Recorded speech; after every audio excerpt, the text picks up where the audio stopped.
प्यारे बच्चों, हम आपका लोकतांत्रिक राजनीति में चुनावी राजनीति पाठ पढ़ रहे हैं। इसमें हमने चुनाव की हमारी प्रणाली क्या है इस टॉपिक की शुरुआत की है। इस टॉपिक के अंतर्गत हमने चुनाव क्षेत्र का अध्ययन कर लिया था। चुनाव क्षेत्र में हमने देखा कि आरक्षित चुनाव क्षेत्र भी रखे जाते हैं समाज के पिछड़े वर्गों को आगे लाने के लिए। ठीक है, इसके बाद हम आते हैं बच्चों मतदाता सूची पे। तो जो ये मतदाता सूची है ये किस प्रकार बनाई जाती है। तो एक बार जब निर्वाचन क्षेत्र का फैसला हो जाता है तब यह तय किया जाएगा कि अब कौन वोट देगा और कौन नहीं देगा। तो इस फैसले को अंतिम दिन के लिए किसी के भरोसे नहीं छोड़ा जा सकता है।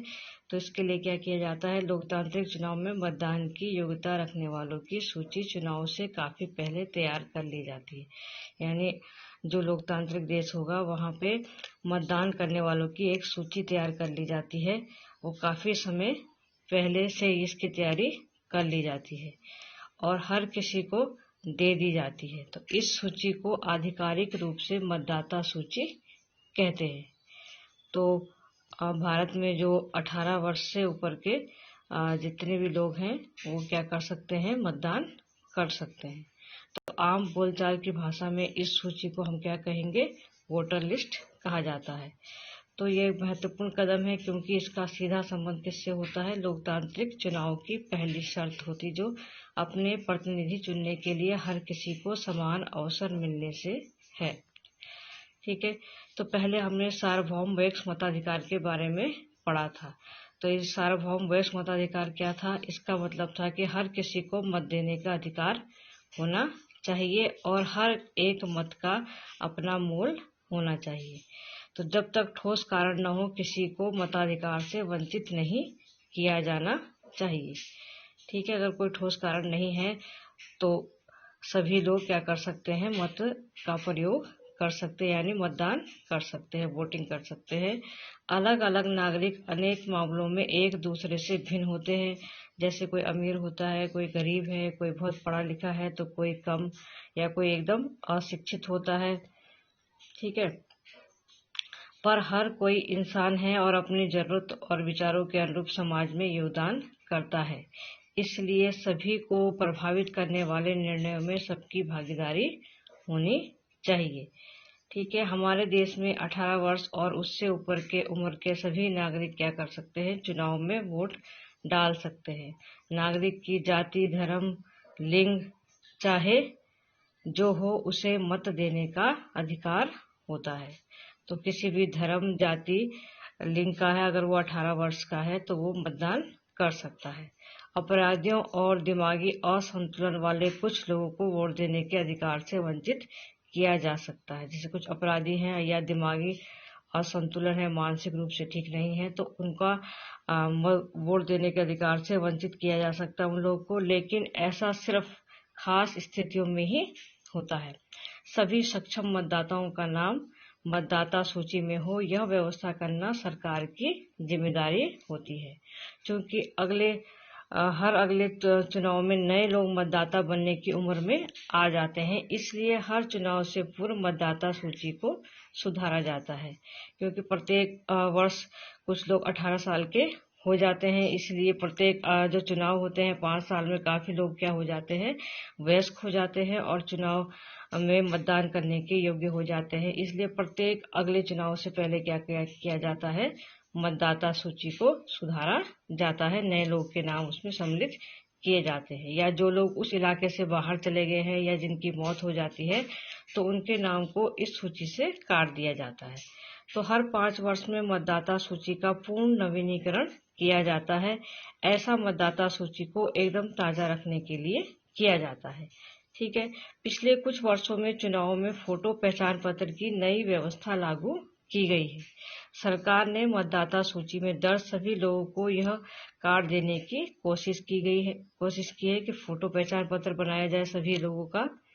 ठीक है, वोट देते समय मतदाता को यह पहचान पत्र अपने साथ रखना होता है जिससे किसी एक का वोट दूसरा व्यक्ति न डाल सके। पर मतदान के लिए यह कार्ड अभी तक अनिवार्य नहीं हुआ है। वोट देने के लिए मतदाता राशन कार्ड या ड्राइविंग लाइसेंस जैसे पहचान पत्र भी दिखा सकते हैं। तो यह बच्चों मतदाता सूची। ठीक है, उसके बाद जो अगला प्रक्रिया आती है चुनाव की, उसमें उम्मीदवारों का नामांकन किया जाता है। मतदाता सूची बनाने के बाद तो उम्मीदवारों का नामांकन किया जाएगा। तो लोकतांत्रिक चुनाव में लोगों के पास वास्तविक विकल्प होना चाहिए। यह तभी होगा जब किसी के चुनाव लड़ने पर लगभग किसी किस्म की बंदिश न हो। हमारी चुनाव प्रणाली ऐसा ही करती है। जो कोई व्यक्ति मतदाता है वह उम्मीदवार भी हो सकता है। यानी जो अगर मतदाता है वह उम्मीदवार यानी चुनाव में खड़ा हो सकता है, प्रतिनिधि बन सकता है।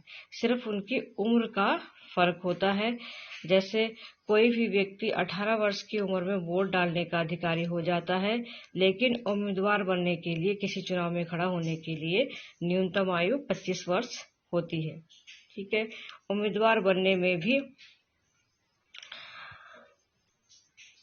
अपराधियों वगैरह पे रोक है, लेकिन यह पाबंदी भी बहुत कम मामलों में लागू होती है। जिस प्रकार अपराधी मतदाता को रोका जा सकता है, उसी प्रकार जो उम्मीदवार हैं वो भी अपराधी नहीं होने चाहिए। ठीक है, लेकिन ये बहुत कम मामलों पर ही लागू होता है। राजनीतिक दल अपने उम्मीदवार मनोनीत करते हैं, जिन्हें पार्टी का चुनाव चिन्ह और समर्थन मिलता है। तो प्रत्येक राजनीतिक पार्टी अपना उम्मीदवार घोषित करती है और वो उस पार्टी का जो चुनाव चिन्ह होता है, उस चुनाव चिन्ह पे वो उम्मीदवार चुनाव लड़ता है।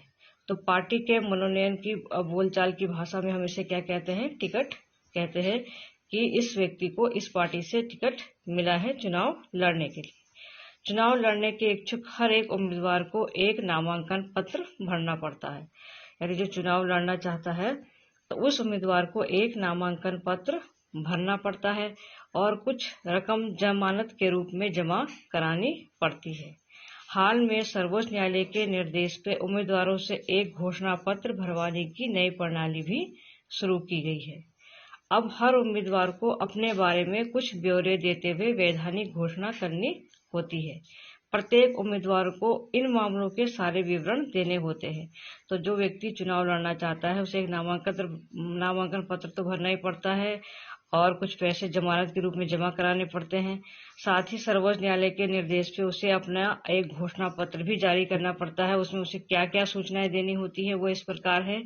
उम्मीदवार के खिलाफ चल रहे गंभीर आपराधिक मामले ये उसको बताने होते हैं। उसके खिलाफ कोई गंभीर आपराधिक मामले तो नहीं चल रहे हैं। उम्मीदवार और उसके परिवार के सदस्यों की संपत्ति और देनदारियों का ब्यौरा, यानी उम्मीदवार और उसके परिवार के सदस्यों की संपत्ति का ब्यौरा इसमें देना होता है। और उम्मीदवार की शैक्षिक योग्यता, इन सूचनाओं को सार्वजनिक किया जाना चाहिए। ठीक है, सार्वजनिक मतलब ये सभी को बताया जाना चाहिए। इससे मतदाताओं को उम्मीदवारों द्वारा खुद के बारे में सूचना के आधार पर अपने फैसले करने का मौका मिलता है। तो अगर ये सूचना उम्मीदवारों के बारे में पता होती है तो मतदाता सही फैसले करने के लिए प्रोत्साहित होते हैं। तो उम्मीदवारों की जो शैक्षिक योग्यता है उस पे एक चर्चा आपके सामने है। जब किसी देश के नौकरियों के लिए किसी न किसी किस्म की शैक्षिक योग्यता जरूरी है तो विधायक या सांसद महत्वपूर्ण पदों के चुनाव के लिए किसी किस्म की शैक्षिक योग्यता की जरूरत क्यों नहीं है? ठीक है, जैसे प्रत्येक किसी नौकरी में किसी न किसी शैक्षिक योग्यता की जरूरत होती है, तो उसी तरह ये बोला गया है कि किसी भी सांसद या विधायक के लिए शैक्षिक योग्यता क्यों निर्धारित नहीं की गई है कि उसको इतना पढ़ा लिखा होना चाहिए, ये डिग्री उसके पास होनी चाहिए। ठीक है, तो इसका तर्क दिया गया है कि सभी तरह के काम सिर्फ शैक्षिक योग्यता के आधार पे नहीं होते हैं। जैसे भारतीय क्रिकेट टीम में चुनाव के लिए डिग्री को नहीं, अच्छा क्रिकेट खेलने की योग्यता जरूरी होती है। अगर कोई डिग्री है ये कोई जरूरी नहीं है, मगर अच्छा क्रिकेट खेलता है तो उसकी योग्यता है। इसी प्रकार बोला गया है कि विधायक या सांसद की सबसे बड़ी योग्यता यह है कि वे अपने क्षेत्र के लोगों की समस्याओं को समझे, उनकी चिंताओं को समझे और उनके हितों का प्रतिनिधित्व करे। ठीक है, यह काम कर रहे हैं या नहीं इसकी परीक्षा उनके लाखों वोटर 5 साल तक रोज ले लेते हैं, इसलिए उनके लिए किसी शैक्षिक योग्यता की आवश्यकता नहीं पड़ती है।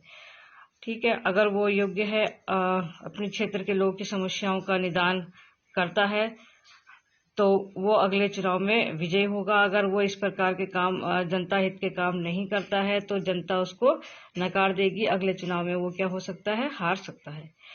ठीक है, तो ये इसके पक्ष में तर्क दिया जा रहा है। अगर शिक्षा या डिग्री की प्रासंगिकता हो भी तो ये जिम्मा लोगों पे छोड़ देना चाहिए, वे शैक्षिक योग्यता को कितना महत्व देते हैं। तो ये जिम्मेदारी मतदाता की है कि वे शैक्षिक योग्यता को कितना महत्व देते हैं। उनके सामने कई उम्मीदवार खड़े होंगे, अगर वे पढ़े लिखे उम्मीदवार को वोट देना चाहते हैं तो शैक्षिक योग्यता वाले उम्मीदवार को वोट दे सकते हैं। तो हमारे देश में शैक्षिक योग्यता की शर्त लगाना एक अन्य कारण से भी लोकतंत्र की मूल भावना के खिलाफ होगा, क्योंकि देश के अधिकांश लोग चुनाव लड़ने के लिए मौलिक अधिकार से वंचित हो जाएंगे। ठीक है, जैसे यदि उम्मीदवारों के लिए बीए, बीकॉम या बीएससी की स्नातक डिग्री को अनिवार्य अगर कर देते हैं तो बहुत सारे नागरिक क्या हो जाएंगे, चुनाव लड़ने के लिए अयोग्य हो जाएंगे, क्योंकि उनके पास ये डिग्री नहीं होगी। ठीक है, तो इसके बाद हम आते हैं कि चुनाव में उम्मीदवारों का नामांकन करने के बाद चुनाव के लिए अभियान चलाया जाता है। तो चुनाव का मुख्य उद्देश्य लोगों को अपनी पसंद के प्रतिनिधियों, सरकार और नीतियों का चुनाव करने का अवसर देना होता है। तो इसलिए कौन प्रतिनिधि बेहतर है, कौन पार्टी अच्छी सरकार देगी या कौन अच्छी नीति बनाएगा, इस बारे में स्वतंत्र और खुली चर्चा भी बहुत जरूरी होती है। तो चुनाव अभियान के दौरान यही किया जाता है। हमारे देश में उम्मीदवारों की अंतिम सूची की घोषणा होने और मतदान की तारीख के बीच आमतौर पे 2 सप्ताह का समय चुनाव प्रचार के लिए दिया जाता है। देखो बच्चों, यहाँ ध्यान दो, उम्मीदवारों की अंतिम सूची की जो घोषणा होती है कि ये लोग चुनाव लड़ेंगे इस क्षेत्र से, और फिर मतदान जिस दिन होता है उस मतदान की तारीख के बीच 2 सप्ताह का समय किसके लिए दिया जाता है, उम्मीदवारों को अपने चुनाव प्रचार के लिए दिया जाता है। इस अवधि में उम्मीदवार क्या करता है, मतदाताओं का से संपर्क करते हैं। ठीक है, जो चुनावी सभाएं दी होती हैं, राजनीतिक पार्टियां अपने समर्थकों को सक्रिय करती हैं। इसी अवधि में अखबार और टीवी चैनलों पर चुनाव से जुड़ी खबरें और बहसें भी आती हैं, बहस प्रसारित की जाती हैं। पर असल में चुनाव अभियान सिर्फ 2 हफ्ते नहीं चलता है, ये सिर्फ एक मानक के रूप में 2 हफ्ते कहा गया है। जो राजनीतिक दल होते हैं वो महीनों पहले से इसकी तैयारी शुरू कर देते हैं। किस प्रकार तैयारी करते हैं, चुनाव अभियान के दौरान राजनीतिक पार्टियां लोगों का ध्यान कुछ बड़े मुद्दों पर केंद्रित कराना चाहती है। वे लोगों को इन मुद्दों पर आकर्षित करती हैं और अपनी पार्टी के पक्ष में वोट देने के लिए कहती है। तो प्रत्येक जो राजनीतिक दल है वो लोगों का ध्यान कुछ मुद्दों पे केंद्रित करते हैं और उन मुद्दों पे आकर्षित करके अपनी पार्टी के पक्ष में वोट देने के लिए प्रेरित करते हैं, लोगों को अपने पार्टी के पक्ष में वोट देने के लिए उकसाते हैं। ठीक है, तो देखिए कुछ नारे आपके सामने हैं कुछ दलों के द्वारा, जो सफल नारे रहे हैं, जिनके आधार पे कई राजनीतिक पार्टियां जीतकर सत्ता पर आई हैं, सत्ता पे काबिज हुई हैं। तो इंदिरा गांधी के नेतृत्व वाली कांग्रेस पार्टी ने 1971 के लोकसभा चुनाव में गरीबी हटाओ का नारा दिया था और पार्टी ने वादा किया कि वह सरकार की सारी नीतियों में बदलाव करके सबसे पहले देश से गरीबी हटाएगी। तो ये कांग्रेस पार्टी का नारा था 1971 के लोकसभा के चुनाव में।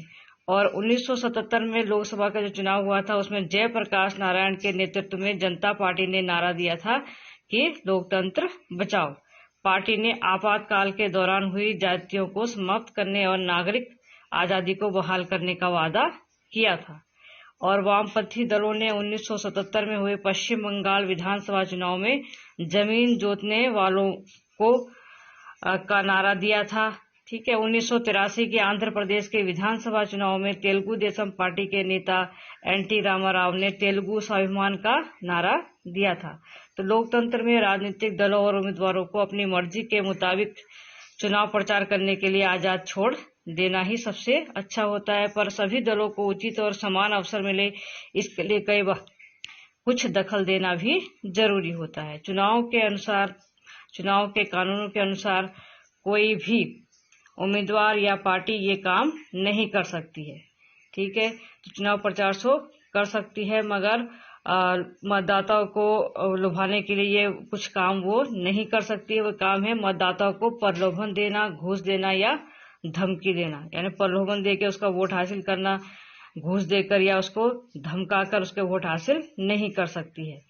उनके जाति या धर्म के नाम पे वोट नहीं मांग सकती है। चुनाव अभियान में सरकारी संसाधनों का इस्तेमाल नहीं कर सकती है। कोई भी उम्मीदवार या पार्टी लोकसभा चुनाव में एक निर्वाचन क्षेत्र में 25 लाख या विधानसभा चुनाव में 10 लाख रुपए से ज्यादा खर्च नहीं किया जा सकता है। अगर वे इनमें से किसी भी मामले में दोषी पाए जाते हैं, अगर इनमें किसी भी चीज का वो उल्लंघन करते हैं, तो चुने जाने के बावजूद उनका चुनाव क्या हो जाता है, रद्द हो जाता है। ठीक है। इन कानूनों के अलावा हमारे देश की सभी राजनीतिक पार्टियों ने चुनाव प्रचार की आदर्श आचार संहिता को भी स्वीकार किया है। ठीक है, एक आदर्श आचार संहिता बनाई गई है। इसमें उम्मीदवारों और पार्टियों को यह सब करने की मनाही है।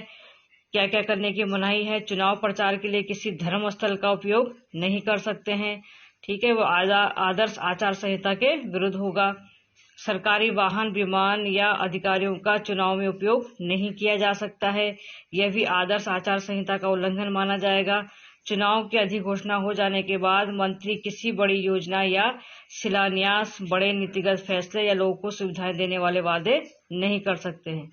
अगर कोई सत्तासीन पार्टी है, उसका कोई मंत्री है, तो चुनाव की घोषणा हो जाने के बाद वो मंत्री किसी भी प्रकार की किसी बड़ी योजना का घोषणा नहीं कर सकता है। ठीक है, तो अगले टॉपिक में बच्चों हम पढ़ेंगे मतदान और मतगणना किस प्रकार कराई जाती है।